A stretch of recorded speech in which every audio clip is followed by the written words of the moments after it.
Today we are going to talk about what's going on with seeing one price on the Princess website and then calling Princess to book it and not being able to get that price. We've also got some onboard updates. We're going to talk some more about some embarkation processes, one that is really slow and one that went very smoothly. And then finally, it looks like we're wondering if one of the Carnival Steakhouses is disappearing. So let's talk about that too.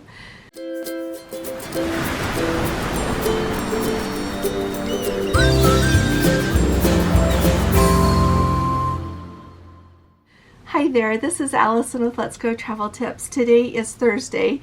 It's January 26th of 2023, and I am really sorry. Yesterday I completely mixed up and said it was the 27th. So tomorrow on Friday we're going to have January 27th again.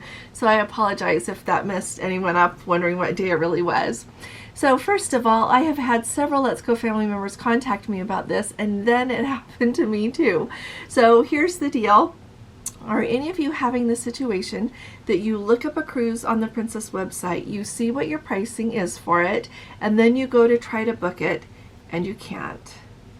All right, like you click through, there are cabins available, you choose your cabin, you go to book it, and it won't complete for you. So then you call up Princess and say, hey, I want this, and this is the pricing that I see for it, and they will not give it to you. You end up with something much higher, but they will not match, even if you've got screenshots. And one nice Let's Go family member even sent me her screenshots to show, yeah, that is the price that was showing on the website, but they will not honor that. And so I have heard that from lots of you actually having that problem. And then also today, for someone that was kind enough to book a cruise with me, I called Princess trying to get what is offered when they pull it up when they're logged in as themselves, you know, so it includes their Captain Circle number, and I cannot get them to do that price. And I'm going to call back again when I get done here doing my video, but I've spent a lot of time on the phone with Princess today trying to do that, and it's not working so far. And so, and those of you who are travel advisors out there, it doesn't matter if you cancel the cruise and I try to rebook it. In no way would they let me have that.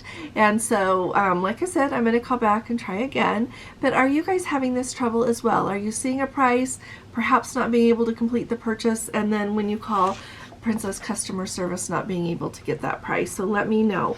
Now, yesterday we mentioned that the Caribbean Princess is going to get a thorough disinfection because they have had several norovirus cases on board, and I really appreciated, you know, we hear of that coming sometimes and happening on some cruise lines here and there. It happens on all the different ones. It's not something that is only on one cruise line. We do hear of it from time to time. I really appreciated that one of you said that you were on a cruise in 2019 and you ended up catching the norovirus sickness, and when you did, that one of the ship's nurses came and gave you a shot that really helped with the two worst symptoms that come with that, and that it really helped and made a big difference. And then they had everyone who had that quarantine until the symptoms were gone. So those of you who are wondering what they do, hopefully that is what they would still do, because there is medicine available really to help with that.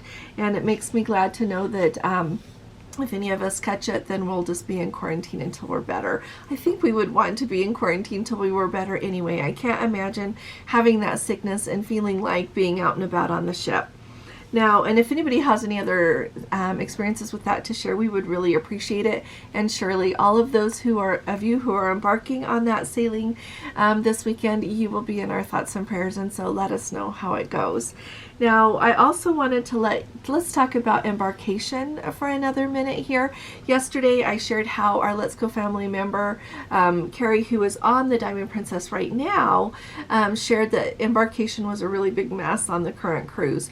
Well, a Let's Go family member put a comment and let us know that they were on the January 6th sailing of the Diamond, and it was a nightmare as well. It said on that embarkation, it says that the Princess line was intermixed with the Disney ship line. Nobody had any idea about where to leave your luggage. It took several hours to make your way through check-in, and disembarkation was even worse. So it sounds like the Port of San Diego is having a really hard time managing embarkation and disembarkation for all of these cruise ships. It is a newer port. They are not known for having lots of cruise ships going out of there, so I hope they streamline their practices kind of soon, because it seems like it's a really big struggle. Any of those of you who have sailed out of there recently, let us know if you've got any other experience to share. But those of you who are going to be sailing on the Diamond Princess, and it sounds like any cruise line out of San Diego, put in a lot of extra time. Plan in a lot of extra time for that embarkation process, so that, and go patient, ready to stand in line. If you're someone that it's hard to stand, consider that. Make a plan that maybe one of you could stay in line and the other one could go sit down. Or if you're sailing by yourself and you cannot stand in line a hard time, you just take yourself right up there to one of the princess people and tell them that, and hopefully be able to get the help that you need so that you don't have to stand there. But bring some water with you, bring snacks with you if you need them, but just know it's likely to be a long time there in the port of San Diego. Now, in a contrast to that, I know that a lot of cruise ships do sail out of Tampa, and our Let's Go family members, Steve and Bev, they just got on the Celebrity Constellation on an 11-day cruise to the Panama Canal, and they said that it was like the smoothest embarkation ever. They got there, and that they were on the ship within about 10 minutes of when they arrived at the port from start to finish. I think that is wonderful. Clearly that port, San Diego, could call Tampa and ask them for some help with that. But I do know that when I was boarding, this is true for Princess, the last time I went on Princess, and when I was just on the Celebrity Reflection, as well as the Celebrity Beyond in November, that it was really slick. You just go through, I believe you show your passport once, and then from that they take the information on your app and you're on in no time. And with both Princess and so those were the ports of Fort Lauderdale there. All those times, they just took your luggage literally when you got out of your car, because we had taken an Uber there. They just took your luggage. They had porters right there. They took your luggage and you were done. So just wanted to say I'm really glad that Steve and Bev had a very slick embarkation there on the Celebrity Constellation, and I hope they have a wonderful cruise. They check in now and again on Facebook, and I follow them, and it looks like they're having a wonderful time, so I appreciate their update as well. Now, we have the Sapphire Princess sailing right now to Antarctica.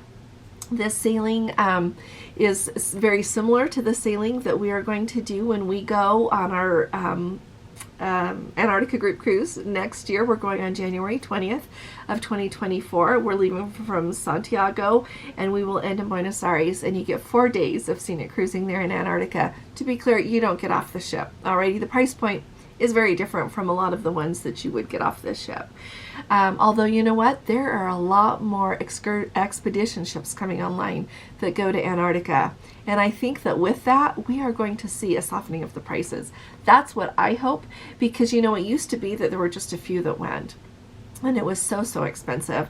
But we've got some new cruise lines coming into the mix that are a lot more affordable cruises. I know Atlas Cruise Lines, I have mentioned them before. For a long time, they had a 2-for-1 fare, and so, you know what, I think that bodes really well for those of us who would really like to take an expedition cruise there someday, to get off the ship and actually walk on Antarctica. So anyway, that's a side note. But anyway, so the Sapphire Princess is sailing, and she left from Santiago apparently. So I've gotten updates from 2 of our Let's Go family members. Those of you who often come to our live, Lori is on this cruise, and then another Let's Go family member. And so a couple of things. First of all, when they went to leave, the ship was late getting into port due to winds. They could not get in until 1 o'clock in the afternoon, and it says that some people, based on her report, didn't get on the ship until like 11, and they were stuck there for a while. So finally, they were able to leave, but due to the fact that that they were stuck there and then they had to refuel, it sounds like they missed their first stop there in Point Arenas, Chile. And now, if you're not familiar, Point Arenas, Chile is a place that you can book an excursion that takes you over to an island where there are a whole bunch of penguins, and then you get off.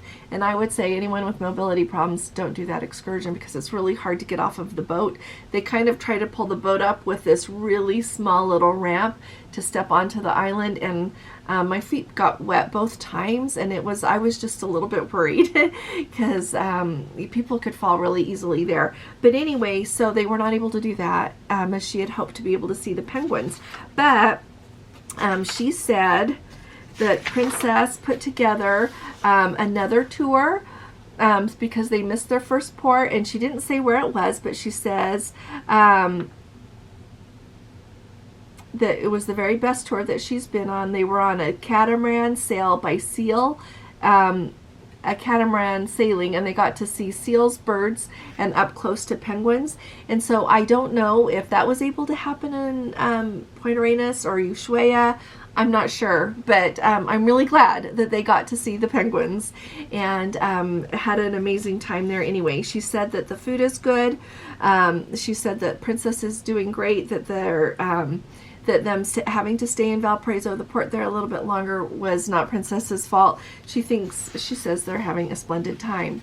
Now, our other Let's Go family member, they gave a little bit more detail, but the thing that I thought was so interesting is they commented that on the ship, they don't think it's worthwhile to upgrade from the Princess Plus package to the Princess Premier package because a lot of the bars do not have the drinks that are on either package. So this made me remember when I was just on the Discovery Princess at the end of October. Our good friends, Code 4 for Life, they have a YouTube channel as well. Go find them and follow them. Subscribe, watch their videos. They do an excellent job. But anyway, Don and Scotty, when I was talking to them, they would mention that they would go to a bar, ask for a particular drink, and they wouldn't have it. Sometimes they would have it in another bar on the ship, and often the waiters were reticent to go get it, but they at least knew the other bar that they could go to if they want to, but some of the drinks they just didn't have. And so I don't know if this is a supply chain issue, or if Princess is just cutting corners and not stocking everything in an attempt to save money. So if you are very particular about what you drink, would you let us know what your experience has been on other Princess ships lately? That would really give us a good picture to kind of see if this is fleet-wide or if it's very unique. And now I know the Sapphire Princess, she is sailing from Valparaiso around to Buenos Aires. They are stopping at other ports along the way. I don't know how hard it is to get these different kinds of alcoholic beverages to bring on the ship, you know, so that they can restock. I have no idea. I wouldn't think that it would be hard, but let us know what you are seeing. And then the other thing that I thought was really interesting, he said that they are substituting a lot of different food ingredients for substituting, instead of getting mayonnaise, you get to have ranch dressing. They said that more supplies of food are supposed to be coming on in San Antonio. When they're there, they're supposed to get more food on board. So I'm going to look forward to an update on that. Point Arenas, they said, was the one that was canceled. $150 onboard credit was given to everyone. So thank you very much for those updates, and I just am so excited to hear what they think when they actually get to Antarctica. It is just surreal to be in Antarctica and to get to see everything. I am really excited. I hope they got to see some of the Chilean fjords on the way down. It is just such an extraordinary voyage. We were looking, Gordon showed me a thing that someone had posted on one of the Facebook groups of waves hitting the window of the dining room on and how rough the seas were. So if you are not a person who is for rough seas, I don't know that that would be for you. There's always the chance that you'll have really rough seas. There's that chance, quite frankly, anywhere. But when you're crossing that Drake Passage on your way to Antarctica, it is known to either be smooth or very rough. We lucked out when we went in 2020. On the way down, it was very smooth, and on the way back, it was kind of rough, but not scary. So anyway, I'll try to find that clip and see if Gordon can contact the person that put it there and ask if we could show it. But thought it was just kind of fun to see. Now, the last thing that we need to talk about is people are saying, who are trying to book on Carnival, that the Carnival Steakhouse has been removed from all bookings that they have in 2023 and 2024 as an option for specialty dining. Has anybody heard anything about the steakhouse on Carnival cruises? Yeah, if you have, will you say so? I tried Googling it, I tried looking around, and I don't see anything about that at all. So let us know if you've heard anything about that. Thank you for being here with me today. I know that I've asked you a lot of questions. This is part of why we have this amazing community and why Gordon and I wanted to do this, so that when these really big things come up, we can all kind of chime in and share our experience and have a better picture of what's going on so that we know what to expect when we are on a cruise. So if you haven't subscribed, please do, because we need you with us. And you need us with you too, I think. We have such an amazing group here. You're going to love being a part of it. And if you appreciate these updates, would you please give this video a thumbs up? I'll be talking to you all again really soon. You all take really good care. God bless you. Love you. Bye-bye.